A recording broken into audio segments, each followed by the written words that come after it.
이때처럼 폭등하는 형태로 나타날 것인가?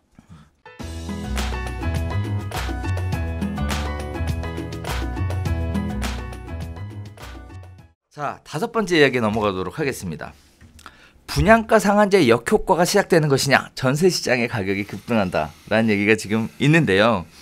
자, 아파트를 산 다음 전세를 주는 것이 아니라 직접 거주하려는 사람이 많다 보니 전세 물건이 거의 없다시피 하다. 전세 계약이 많아야 일주일에 한두 건 정도였는데 추석 연휴를 전후에 전세 물건 10건 가운데 7, 8건으로 벌써 소진이 됐고, 전세 물건이 귀하다 보니까 심지어 반전세 혹은 월세 물건까지도 계약되는 상황이다. 전세 수급 지수가 올해 3월 들어 100을 넘어서 점차 올라가고 있다라는 얘기가 지금 만들어지고 있습니다. 이 얘기를 요약해보면 그렇습니다.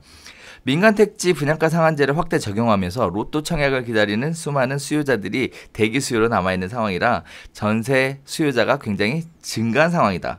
전월세 계약 기간은 현재 기본 2년에서 최장 4년으로 늘리는 방안까지 추진키로 하면서 집주인이 집을 임대하지 않거나 또는 전월세 임대료를 올릴 방법이 커졌기 때문에 이런 부분들이 전세 물량 공급에 제한을 주는 거 아니냐, 이런 두 가지 이야기들을 가지고 우리가 한번 이야기 나눠보도록 하겠는데, 아까 잠깐 얘기 나왔었던 부분이기도 해요.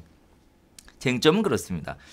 1989년 정부가 전세 임대차 보호법을 고쳐 의무 전세 임대차 기간을 1년에서 2년으로 연장한 직후 서울 전세값은 23.7%를 띄웠고 이듬해인 1990년에도 16.2%가 급등했다 라는 얘기와 함께 동시에 정부의 얘기는 이렇습니다. 1987년 전세가 상승률이 전국 19.4%, 서울 18.3%를 기록하는 등 임대기간 연장 개정 전부터 폭등 현상이 이어져 왔으므로 1989년 90년의 전세값 상승률이 임대기간 연장 개정에서 갑자기 비롯된 것으로 보기는 어렵다라는 두 가지 이야기가 팽팽하게 맞서고 있는데, 전월세 계약갱신 청구권과 관련돼서 지금 현재 전세 가격이 올라가고 있는 상황에서 과연 누구의 얘기가 맞을까에 대한 얘기는, 자, 일단 이 얘기는 네. 지금 두 가지 관점이니까 80년대 후반 90년대 초반의 전세난에 대해서는 네. 지금이랑 같은 급으로 보면 안 될 것 같아요. 그 시절은 서울이 급격하게 팽창하던 시절이었고 집이 부족하던 시절이었잖아요. 집이 부족했기 때문에 우리가 5대 신도시 200만 원 건설 얘기가 나온 거잖아요. 맞아요. 그러니까 아까 제가 얘기했던 부분 중에서 수급이 불안한 상황에서 이런 제도가 맞물리게 되면 임대인이 올려달라는 대로 올려줄 수밖에 없는, 집도 없는데 아 그래 그럼 우리 더, 이게 임차인들이 목소리를 크게 내기 힘든 게 어떻게 보면 작동했던 거고, 지금이 과연 그런 수준으로 수급이 불안한 상황이냐. 근데 저는 사실 이 지금 요새 기사들 중에 보면 전세 시장 급등 얘기가 나오는데 이게 오늘 얘기인지 지난달 얘기인지 한번 좀 묻고 싶어요. 진짜 급등했어요? 자, 그냥 여쭤보는 거예요. 여기 아파트 전세 급등했어요? 일단 거래가 없어요. 아니, 거래가 없는 게 아니라 네. 물건은 있는데 그 호가가 예를 들어 전세 가격이 훨씬 비싸게 나오는데 어떤 그런 거 있어요? 아, 큰일이다. 어? 이렇게 왜? 갑자기 물어보니까 아, 몰라. 관심을 안 가졌어. 난 네. 내가 갖고 있는 집이랑 네. 그러니까 내가 갖고 있는 집이랑 어머님 집이랑 그다음에 이 그 가격 체크를 해봤거든요. 안 올랐어. 그리고 물건이 많지 않은 건 많은데 그렇다고 해서 세입자들이 제발 계약해 주세요. 뭐 이런 모양새도 아직까지는 그런 느낌은 아닌 것 같거든요. 일단 기억을 좀 더듬고 있어요. 제가 기억을 좀 더듬고 있는데 네. 일단 전세 가격을 기존에 거래했던 것보다 낮춰서 내놨다는 소식은 못 들었어요. 그러니까 급등이냐 그냥 조정, 그냥 말 그대로 그러니까 급등이라고 하는 건 올라야 급등이잖아요. 잠깐 새로운 문제 제기야. 급등의 기준이 뭐냐? 그게 아니라 네. 지금 그렇게 급등 상황인가? 왜냐하면 지금 이제 추석 이후부터 가을 시장인데 공급 물량들 많잖아요. 많아요. 그러니까 사실 제가 갖고 이 이해관계가 있는 집들은 주변에 공급 물량들이 가을부터 또 대기되어 있어. 그러니까 오를 수가 없는 그런 상황이야. 오를 수가 없는 상황이고 뭐 서초 같은 경우는 입주 물량이 없기 때문에 인근의 흑석 뉴타운 이런 쪽 동작구 이런 쪽은 조금 그 영향 때문에 이주 시작하고 그런 영향이 있으면 올라갈 가능성도 있다. 여기도 서초잖아요. 그렇죠. 근데 서초가 그런 기사의 내용대로라고 하면 방배동은 지금 급등하는 게 드러나서 전세 없어서 못 나요. 그 금액도 노준 바로 나갈 거예요. 이런 얘기가 튀어나와야 맞는 건데 이게 2달 전에는 네. 그렇게 급등이라고 얘기할 만큼 네. 다룰만 해요. 2달 전에. 네. 근데 지금은 그러냐는 거지. 지금은 나는 9월 말부터 지금 본격적으로 강동구 입주 물량에서부터 어쨌거나 여기는 아니지만 서울 전체적으로 새로 지금 동대문구 성북구 장인뉴타운도 지금 2개 단지 지금 뭐 거의 2,000세대 2,000세대가 넘죠. 입주하고 물량들이 계속 지금 입주를 예정하고 있는 상황에도 계속 전세가 이렇게 급등한다라고 얘기할 수 있을까? 또 그러니까 지금은 이렇게 얘기할 수 있지만 9월달, 10월달 기사에서는 전세 시장 안정화 이렇게 나오면 안정 아니에요? 뭐 이렇게 될 수 있다는 거죠. 그러니까 지금까지는 그런 분위기일 수도 있었는데 앞으로는 또 다른 분위기일 수 있다는 거. 맞아요. 네. 그렇다라고 하면. 기준의 문제죠. 뭘 기준으로 급등으로 볼 거냐, 상승으로 볼 거냐 그러니까 문제인데. 저는 이 분양가 상한제 역효과 시작이라고 얘기하는 것도 네. 그냥 다 끼워 맞추면서 기사를 위한 기사. 이렇게 되면 분양가 상한제가 좀 나쁜 거 아니냐. 그 뭐 이런 얘기를 식으로 강조하기 위한 보여게. 급등이라는 단어 사용. 분양가 상한제 시작도 안 했는데 할지 안 할지도 모르고. 할지 안 할지도 모르고는 뭐 제 행복회로지만 행복회로 들리는 거지만 아무튼 분양가 상한제기가 얘기가 나오고부터 언론에서는 전세가 이제 역효과 납니다. 얘기가 나오고 신축도 그 얘기도 이제 맞물려서 같이 얘기가 나오는 부분은 없지 않아 있는 것 같아요. 원래 그 하려고 했던 얘기는 그 얘기가 아니라 이건데 그 당시의 상황은 그 당시에 80년대 후반의 상황은 수요 자체가 많았고 공급 자체가 없었기 때문에 전세 가격이 올라간 것이다. 80년대는 훨씬 지금보다 심각한 상황이었다. 그때는 너무 서울 안에 집이 부족해서 그러니까 무허가 주택을 지어 산 거 아니에요. 납득이 안 가시죠? 그때는 우리나라 서울의 무허가 주택들 이런 게 그런 거 아니에요.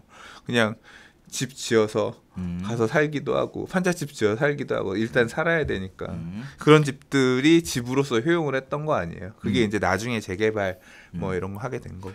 그러면 결국은 정부안이 더 맞는 얘기다라고 판단할 수도 있을 것 같아요. 왜냐하면 지금 정부에서 얘기하는 게 그 얘기거든요. 임대기간 연장 개정 전부터 폭등 현상은 이미 일어난 것이었다. 라는 건데 그러면 결국은 정부 얘기가 맞다라고 얘기하는 거면 결국은 이번에 전월세 계약갱신 청구권에 따라 임대 가격이 올라갈 것이냐라는 것은 사실 이 당시 시점을 가지고 얘기할 수는 없는 거겠다. 그러니까 이때처럼 폭등하는 형태로 나타날 것인가? 저도 여기서 보면 전세값이 20%, 뭐 16%, 뭐 19% 이 정도가 돼야 급등이라는 표현을 쓰는데 지금 선생님 얘기하셨던 것처럼 2달 전에는 물량이 서초 같은 경우에는 뭐 기사에도 여러 번 나왔죠. 물량이 워낙에 없었어요. 공급되는 물량 자체가 없어서 급등이라는 말을 쓸 정도였는데 지금 그 정도는 아니라고 보여지거든요. 그래서 급등의 기준이 뭐냐라는 부분은 급등을 했었어요. 뭐 이제 그런 기사 정도로 그러니까 봐야 될 것 같아요. 다시 봐야 될 것 같다. 이 얘기는 어떻게 보면 분양가 상한제 역효과라는 부분에 어떤 반론을 제기하기 위한 일종의 기획 기사 뭐 이렇게 볼 수도 있을 것 같습니다. 자, 아무튼 시장 자체가 전세 시장이 가을 이제 이사철을 맞이해서 신문 기사에도 이제 전월세 시장에 대한 이야기들이 계속 줄줄 나오고 있어요. 이번 가을에 이사를 준비하고 계신 분들 마음에는 좀 불안할 수도 있을 것 같은데 생각보다 시장 자체는 조용한 상황입니다. 전반적으로. 그래서 또 수장님이 얘기하셨던 대로 몇몇 지역들의 공급들이 지금 대기하고 있는 상황이라서 과연 전세시장 급등이나 폭등까지 할 수 있을까에 대해서는 여러 가지 회의가 드는 상황이기도 해요. 그래서 아까 언급했던 지역들, 강동이나 향동이나 이런 쪽 지역들을 통해서 들어가시는 것도 괜찮을 것 같고 이 외에도 공급되는 지역들이 굉장히 많으니까 이번에 이사를 준비하고 계시는 분들이라면 그런 쪽 지역 관심 있게 보셔도 괜찮을 것 같아요. 그죠? 지축지구도 이제 입주 시작하고. 지축도. 네.